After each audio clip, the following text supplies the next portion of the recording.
When the last note faded, I knew I had lost more than a song. From the moment the spotlight died, Marisol felt the weight of silence pressing on her chest. The applause had stopped, the microphone hung limp at her side, and the hum of the auditorium's ventilation sounded louder than ever. She blinked, trying to remember how she got here. She remembered audition notes, late nights of vocal practice, the day her mother told her she believed in her, but the final note, the one she was supposed to hit, had escaped her voice completely. Marisol was born in a small coastal town where music floated through the air like sea breeze. Her mother, a piano teacher, handed her a beat-up keyboard when she was 5, saying, "Don't ever let a silence stay inside you." From that day, Marisol hummed in the shower, sang to lull her baby sister, and carried melodies in her head. Music became her language. By the time she was 18, she had earned a scholarship to a renowned conservatory in the city. She left her small town, her sea-washed memories, her mother's gentle smile, her baby sister's laughter behind, and entered a world of bright lights, competitive auditions, and 1,000 voices rising for a single goal. She believed if she just pushed harder, the world would hear her. In her second year, her mother fell ill. At first it was fatigue, then weakness, then the diagnosis. A heart condition that required careful treatment. Marisol's tuition now felt like an anchor. She worked part-time, skipped meals, and nearly collapsed in rehearsals. Still, when she called home, her mother's voice was warm. "Keep singing, Mara. You carry both our voices."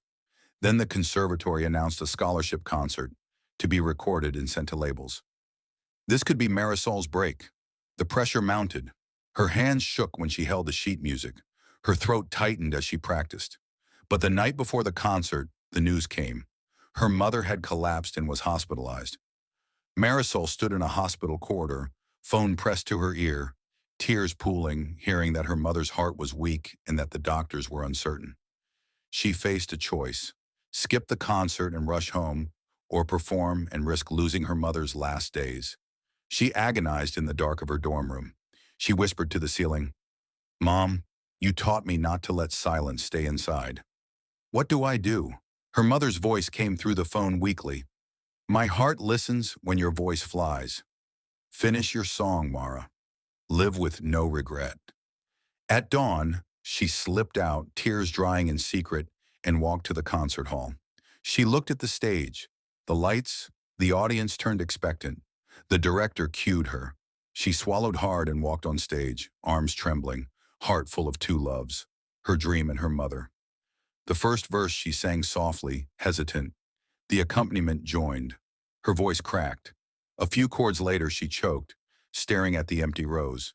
Then she closed her eyes and recalled her mother's rhythm, the way she tapped her finger on the piano, the lullabies she hummed at night, the words, "You carry both our voices."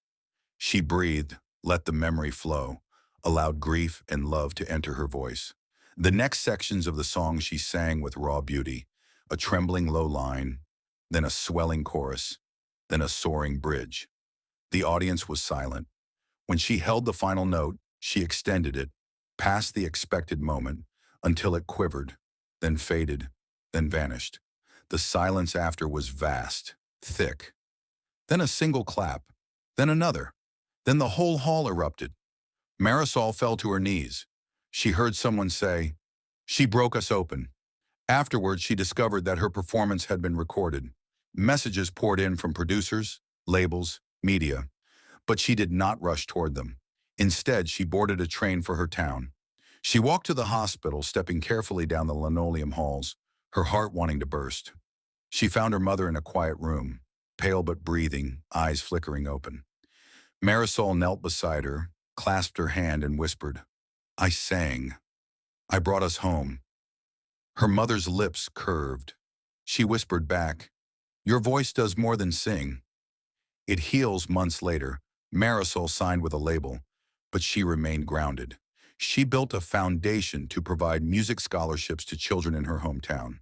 In her first album, she recorded the song she sang in that concert, with a dedication to every voice that fears silence.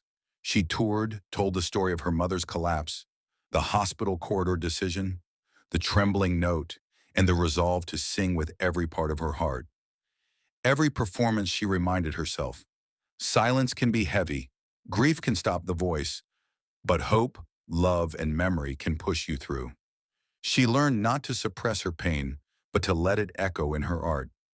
She used failure as a bridge, not a wall. In the final scene, imagine Marisol on stage again, lights haloing her, audience waiting. But before she sings, she closes her eyes and thinks of the little girl at home, the mother at the piano, the days of fear and nights of song. Then she opens her mouth and the air vibrates. That is what she carried, both her voice and her mother's voice. And through her song, she offered it to the world. She proved that even when silence presses, a single note can shatter it. And in the echo that remains, there is hope for all who listen.